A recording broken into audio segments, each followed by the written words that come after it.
Hello guys, welcome to my lean bulk episode 23। আজকে হচ্ছে আমার আর্ম ডে। কালকে হচ্ছিল আমার back day, and back day actually আমার শ্যুট করা হয়নি।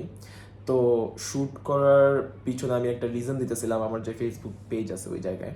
সো সেম রিজনটা আসলে একটু ইউটিউবে শেয়ার করতে চাই যে আমরা যারা আসলে কন্টেন্ট বানাই, যতটুকুই বানাই টুকটাক যতটুকুই বানাই, তো আমরা যারা কন্টেন্ট বানাই আমাদের ক্ষেত্রে কখনো কখনো ইটস বেটার যে আমরা যখন ওয়ার্কআউট করতেছি তখন যদি আমরা শ্যুট না করি। বিকজ কিছু ইন্টেন্স ডে যায়, তখন আসলে ওই ওয়ার্কআউট করতে করতে শ্যুট করলে না, ওই ওয়ার্কআউট করার যে একটা এনভায়রনমেন্টের অ্যাডভান্টেজ, একটা মেন্টাল ব্যাপার, ওই লেভেলের পুশ করা সব কিছু আর হইতে চায় না।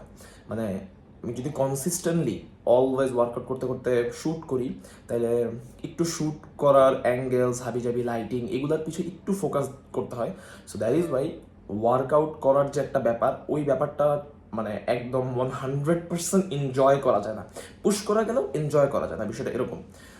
So that is why yesterday I decided that while working out I won't be shooting any sort of contents, and ওইটার কারণে আই উড সে আমার কালকের যে ব্যাগটা ছিল ওইটাকে যদি আমি এখন রেট করতে হয়, I would give 8.5 out of 10। Why 8.5? বাকি 1.5 কেন দেয়নি? বাকি 1.5 না দেওয়ার রিজন হচ্ছে রমজানের আগে আমার যে মাসল ম্যাচ ছিল ওই মাসল ম্যাচ এখন নাই। দ্যাট ইজ ওয়াই ওই লেভেলের স্ট্রেংথ আমি পাই নাই যে স্ট্রেংথটা আমার আগে ছিল। সো আবার গেট ব্যাক করতেছি, মেবি আরও 1 মাসের মতো সময় লাগবে। অলরেডি আজকে 12টার মতো বাজে, এখন এসে শ্যুট করতেছি জাস্ট বিকজ আমি সকালে ঘুম থেকে উঠাই, মানে ফোনটা যে ওপেন করে যে আমি একটু শ্যুট করবো, এর আগেই দেখি যে আমার ক্লায়েন্টসের হাজারো মেসেজ বসে আছে, ওগুলা রিপ্লাই দেওয়া, জিমের ক্লায়েন্টসদের কিছু কোয়ারিজ ওগুলা রিপ্লাই দেওয়া। অ্যান্ড দেন মাত্র হচ্ছে আমি জাস্ট জার্মানটা শিখতে বসছিলাম, এই যে আপনারা দেখতে পারেন। সো এই জার্মানটা শিখতে বসছি, আর মাত্র মনে পড়লো যে আচ্ছা আমার তো শ্যুটও করা উচিত। সো এই জার্মানটা আমার এখন যেটা শিখতেছে ওটা হচ্ছে A1 কোর্স। এইটা আমি ইউটিউবে লার্ন জার্মান উইথ আনিয়া, একটা মেয়ে আপু। সো ওর ভিডিও দেখে হচ্ছে শিখতেছি। বেশ ভালো ডিসক্রাইব করে, বেশ ভালো একটা কোর্সে চুজ করছে আই উড সে। অ্যান্ড এগুলো না আসলে মানে সবাই মোটামুটি সেম জিনিসই পড়ায়, সো খুব ভালো হওয়ারও কিছু নেই।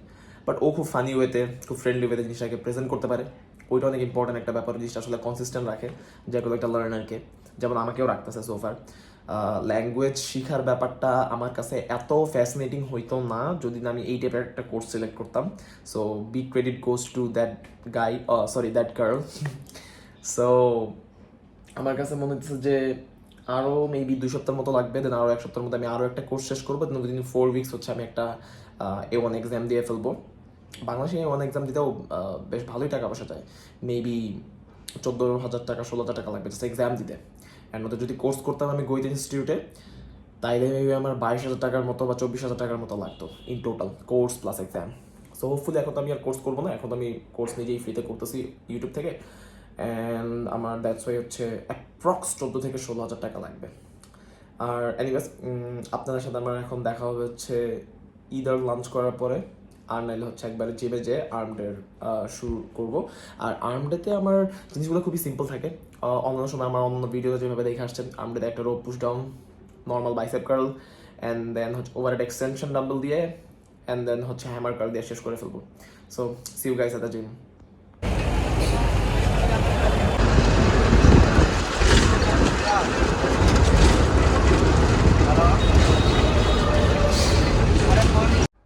ট্রাইসেপ রোপ পুশ ডাউন আমার কাছে মনে হয় আমার ট্রাইসেপের জন্য সব থেকে বেটার মাইন্ড মাসল ক্রিয়েট করার মতো একটা এক্সারসাইজ।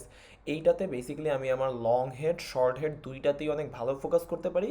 বাট অ্যাকচুয়ালি আমি আমার ট্রাইসেপ রোপ পুশ ডাউনে আমি ট্রাই করি যতটুকু পসিবল হচ্ছে আমার শর্ট হেড যেটা ওইটাকে হিট করার, কজ লং হেডকে হিট করার জন্য কিন্তু আমাদের কাছে ওভারহেড এক্সটেনশন আছেই।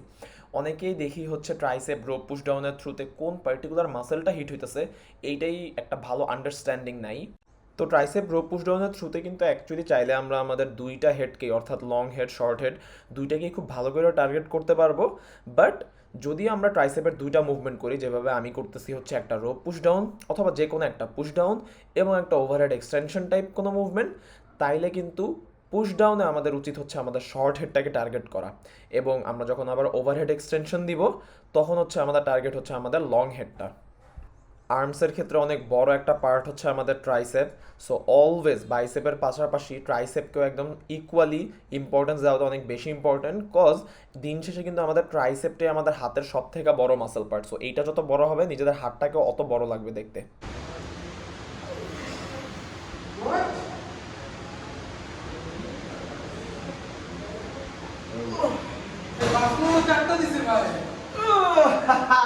মাদ্রিদ 3টা খেলা 12 মিনিট আছে কান্দায় বলবো ভাই ভাই দূর ভাই কান্দাতে আইতেছে ভাই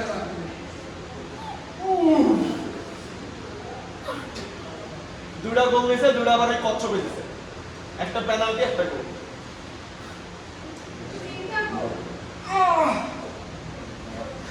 দুইটা দিছে আপু কচ্ছপটা, তিনটা কি কচ্ছপ দিছে?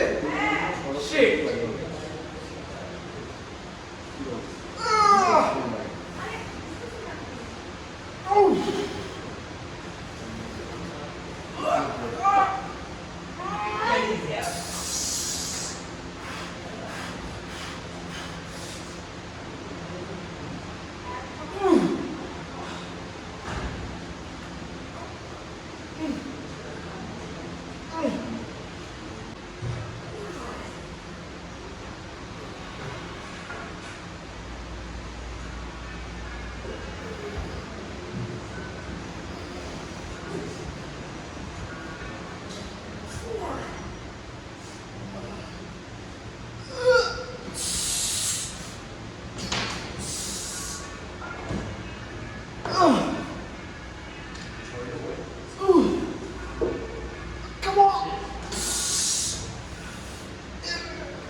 প্রথম 1.5 বছরে whatever you do, 1.5 বছর না, ধরো তুমি সবকিছু অন করে রাখছো, ধরো 7-8 মাস, আর অন করে না রাখলে যদি করে ধরো 1.5 বছর, you will gain the face of time.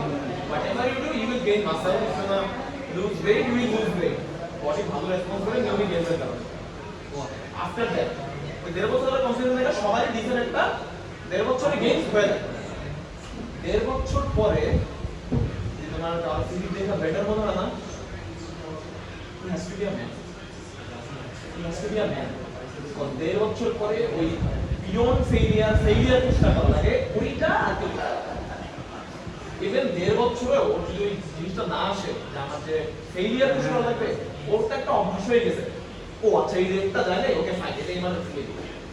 But এই রেপটা যে যায় না, এটা যে আমার মেন্টাল ব্যারিয়ার ছিল, এটা যে আমার আরো পুশ করে হবে, ওই জিনিসে মনে করো অ্যাট লিস্ট আমি দেখছি আমার দেশে ম্যাক্সিমাম স্টাফ করে ওই ভেন্ডার ব্যারিয়ারের ওই জায়গাটা পুশ করে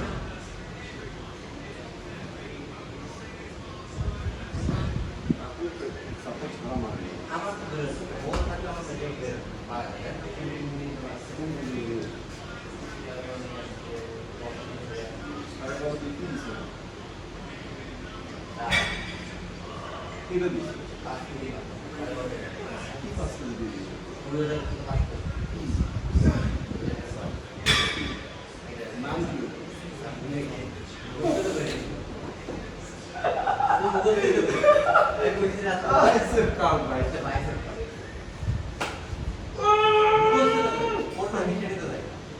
আপনি আবার ট্রেনে হইতেছেন ও আমাদের উপরে